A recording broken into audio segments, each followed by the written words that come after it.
Coucou tout le monde, je vous retrouve aujourd'hui pour une nouvelle vidéo et il s'agit d'un In My Mailbox. J'ai préféré faire des In My Mailbox plutôt que des book haul pour la simple et bonne raison que je n'aime pas, moi personnellement, regarder des vidéos de 30 minutes d'un book haul avec une quarantaine de livres. Et de plus, il y aura certainement des mois où je n'aurai rien acheté, où j'aurai peut-être un livre à vous présenter.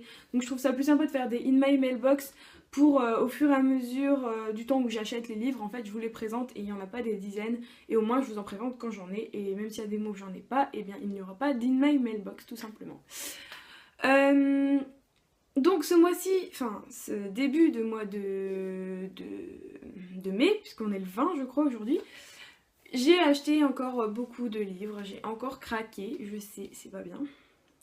Enfin bref, je suis retournée chez Cash et je suis tombée sur la saga Somerset Abbey de T.J. Brown, publiée aux éditions France Loisirs. Donc je suis désolée, ici j'ai que le tome 2 et le tome 3, puisque le tome 1 est chez ma mère. Je suis en train de le lire actuellement, donc il est resté là-bas.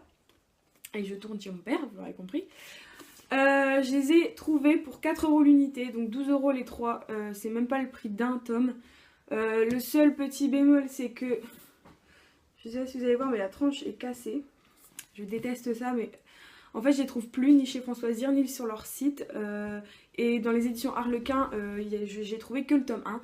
Donc quand je les ai vus chez Cash pour aussi peu cher, je me suis tout de suite ruée dessus. C'est sur la chaîne Mallory Dunsbook que j'en ai entendu parler et elle a beaucoup aimé. Et je suis en train de lire, enfin je suis à peu près aux 3/4 du tome 1 et j'adore aussi.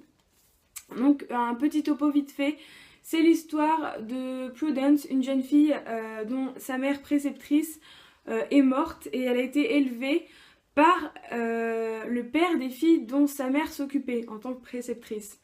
Donc elle va vivre avec ses filles et elle va être considérée comme leur égale. Donc leur père va la considérer aussi comme sa fille et les filles vont la considérer comme sa sœur.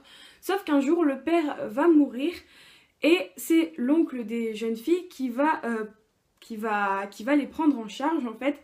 Sauf que à cette époque-là, donc début du XXe siècle, les filles de préceptrices sont des domestiques, ils ne peuvent pas se mélanger à la haute société et leur oncle est vachement dans les normes en fait et il accepte d'emmener Prudence à condition qu'elle devienne une domestique à Somerset, qu'elle devienne leur femme de chambre et qu'elle ne soit pas traitée comme une invitée comme leur égale. J'aime beaucoup pour l'instant ma lecture, c'est vachement léger, je trouve que c'est idéal, surtout que là je suis en période d'examen avec le bac qui arrive et mes oraux, tout ça, c'est une lecture parfaite. Je vous en parlerai plus dans mon update lecture, voilà. Chez Cash, j'ai ensuite dégoté, j'ai embrassé un zombie et j'ai adoré de Adam Selzer, édité chez Albin Michel. Donc c'est un livre qui n'était pas sur ma wishlist. Et je l'ai trouvé pour 1,99 €, donc clairement rien du tout. J'aime bien la couverture, elle est sobre mais elle est simple. Je suis pas trop bitlit, histoire d'amour avec des créatures surnaturelles comme ça, des zombies. C'est pas trop mon style, mais je pense que ça peut être une lecture légère. Il fait 230 pages, donc c'est pareil, pendant la période du bac, je pense que je vais lire ça, je vais essayer de lire des romans courts, un peu des histoires à l'eau de rose, pas compliquées, pas à se prendre la tête quoi. Et j'ai acheté un marque-page que j'ai mis dedans parce que je trouve que, enfin, il y a une petite languette violette, donc ça va avec. Je trouve juste magnifique, je voulais vous montrer. Voilà, il y a une petite languette qui dépasse du livre comme ça. Donc voilà, donc c'est l'histoire d'une jeune fille qui va tomber amoureuse d'un zombie qui est un chanteur je crois et je n'en sais pas plus du tout. Je suis ensuite tombée sur le tome 4 de The Mortal Instrument de Cassandra Clare, donc La Cité des Anges Déchus. J'ai lu pour l'instant les 2 premiers tomes, j'ai encore le tome 3 dans ma palle, mais ce tome-ci était à 5,99 € chez Cash et clairement il est neuf, il n'y a rien, il n'y a pas une corne. Enfin... Donc je me suis jetée dessus, il est moins long que ceux d'avant.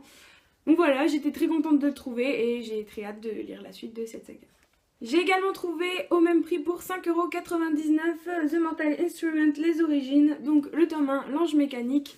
et le tome 2, Le Prince Mécanique, donc publié chez Pocket Jeunesse et toujours de Cassandra Clare. Pareil, 5,99 €. Je ne pensais pas les acheter, j'avais pas tellement envie de lire les origines, mais comme ils étaient pas chers, qu'il y avait les 2 premiers tomes, je me dis j'ai que le tome 3 à acheter plein prix. J'allais pas me priver, surtout que ma cousine adore les origines autant que la saga, donc je me dis pourquoi pas. Je me suis ensuite ruée sur #EnjoyMarie de Marie Lopez le jour de sa sortie, donc le 15 mai. Je me suis ruée à la Fnac comme une folle. Mon père m'a dit mais c'est quoi cette tarée, genre le jour de sa sortie, clairement. C'est donc écrit par la célèbre youtubeuse beauté Enjoy Phoenix. Pour ceux qui ne connaissent pas, vous devez vivre certainement dans une caverne, je pense. Je suis toutes ses vidéos sans exception et ses vlogs depuis qu'elle a créé sa chaîne. Donc elle était encore au lycée, elle était encore brune. Donc pour vous dire, je crois que ça fait bien 3-4 ans. Et comme j'aime ces vidéos, j'aime la lecture, j'étais obligée d'acheter ce livre. En plus il est court, c'est pareil, je l'ai commencé, j'ai lu 90 pages. Pareil, j'ai vu marque-page rose assorti à la couverture, qui est comme ça. Et j'aime beaucoup, en fait c'est plus une histoire de développement personnel. C'est plus une histoire de développement personnel, de conseils qu'elle donne aussi. De pas se prendre la tête si on a des boutons, si on a les cheveux gras, si on a un appareil dentaire, et puis tout ce qui est popularité, harcèlement au collège et au lycée d'ailleurs, et dans la vie active aussi.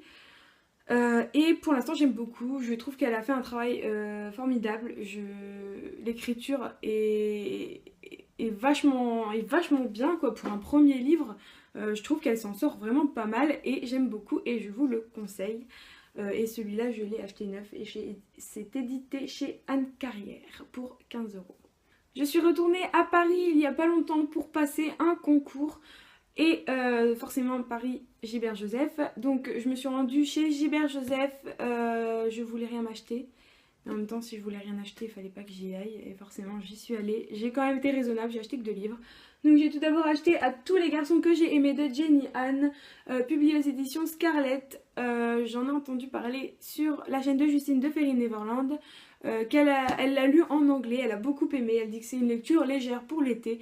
Donc je me le réserve pour cet été devant mon transat au soleil avec des smoothies. Ça peut être parfait. Topo de l'histoire, c'est une fille qui à chaque fois qu'elle sort avec un garçon lui écrit une lettre et elle enferme ses lettres dans une boîte. Sauf qu'un jour elle va se rendre compte que sa boîte a été ouverte et vidée et que toutes ces lettres ont été envoyées. Donc voilà, l'histoire me tente beaucoup et j'ai très hâte.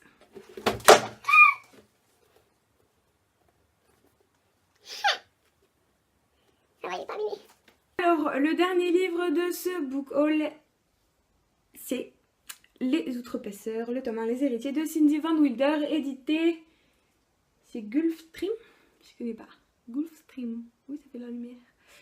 J'adore la couverture. J'en entends parler depuis des lustres sur majoritairement les chaînes de Justine de Fairy Neverland et de Margot Liseuse, qui d'ailleurs a sorti une vidéo aujourd'hui, Margot Liseuse, sur cette trilogie et qui adore. Donc, je ne peux qu'aimer.